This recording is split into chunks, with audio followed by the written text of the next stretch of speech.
Welcome everyone to German Tool Reviews. Today we're going to take a look at this Helko steel splitting wedge. It's kind of rare to find steel wedges that are actually forged in Germany, but this is fortunately one you can still buy. And I believe that's why this commands a really high price tag compared to other steel wedges on the market. So let's go ahead and unbox this thing. Sort of interesting the way that it's packaged, as it comes in this plain cardboard box with a catalog and flyer just inside.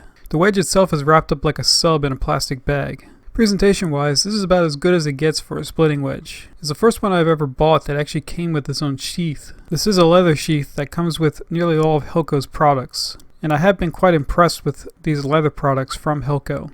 At first I thought you had to undo the buckle to get this off, but after some struggle I realized it's probably easier just to slide it off the top. This is advertised as a 4.5 pound wedge, which is just about what I measured it at 4.47 pounds. If we get a closer look at the product, one thing to note is that this is considered more of a handmade than a mass-produced product, so there are going to be minor imperfections. It doesn't look like much was done to the sides after it was forged. The tops and ends were of course ground down afterwards.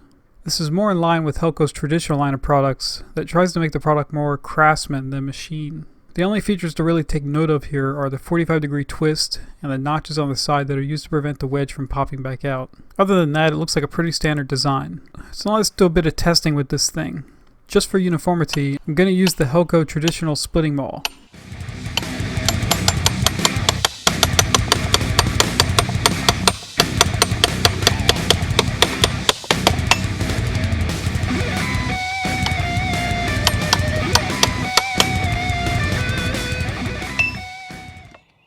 So here are a couple of observations I noticed during this testing. The first is that it didn't seem like much real splitting was going on until after the wedge got quite a bit into the piece. I think this is due to having a relatively thin profile on the lower half of the wedge. Using one of my aluminum wedges, it seemed to perform a bit better with this particular type of wood.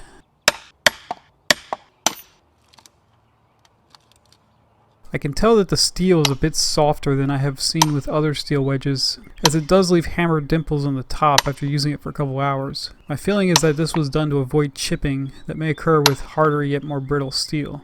Due to the cost of the wedge, I feel like this review wouldn't be complete until a more long-term assessment has been made. Therefore, I will do a follow-up sometime to determine if the higher price was really worth it, as you can buy many cheaper wedges for the price of this one. If it really does last forever, then it might be worth it. Hopefully you enjoyed that look at the Helko steel splitting wedge. Check out the link in the description to the full review. There are also some affiliate links in the description if you feel they should pick this unit up.